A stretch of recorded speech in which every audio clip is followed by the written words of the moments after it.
Hyderabad జలమండలిలో employees union ఎన్నికల వాతావరణం వేడెక్కింది. కార్మిక సంఘంపై పట్టు సాధించేందుకు ప్రధాన పార్టీల అనుబంధ సంఘాలు సర్వశక్తులు ఒడ్డుతున్నాయి. అధికార ప్రతిపక్షానికి చెందిన కీలక నేతల ఎంట్రీతో జలమండలిలో పవర్ గేమ్ మొదలైనట్టుగా కనిపిస్తోంది.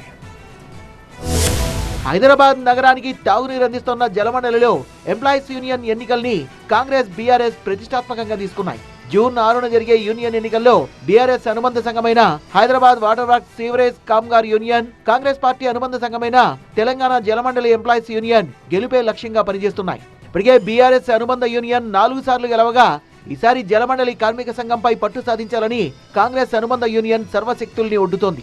2 ఏళ్లకోసారి జరిగే ఎన్నికల్లో కాంగ్రెస్ పార్టీ అభ్యర్థి మొగుళ్ల రాజిరెడ్డి త్రిశూలం డమరకం గుర్తుపై పోటీ చేస్తుండగా బీఆర్ఎస్ పార్టీ అభ్యర్థి రాంబాబు యాదవ్ ఎడ్లబండి చక్రం గుర్తుతో పోటీలో ఉన్నారు.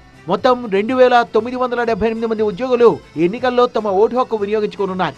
కాంగ్రెస్ తరపున మంత్రులు వివేక్ వెంకటస్వామి, టీపీసీసీ అధ్యక్షుడు Mahesh Kumar Goud, Jubilee Hills MLA Naveen Yadav, Khairatabad MLA Danam Nagender gate meeting లో పాల్గొన్నారు. 7 కార్మిక సంఘాల ఉమ్మడి అభ్యర్థిగా బరిలో నిలిచిన రాజిరెడ్డిని భారీ మెజార్టీతో గెలిపించాలని ఉద్యోగుల్ని కోరారు. కార్మికుల సమస్యల్ని పరిష్కరించడానికి కృషి చేస్తామని, అవుట్సోర్సింగ్ పద్ధతిలో పనిచేస్తున్న ఉద్యోగుల్ని పర్మనెంట్ చేసేందుకు కృషి చేస్తామని హామీ ఇచ్చారు కాంగ్రెస్ నేతలు.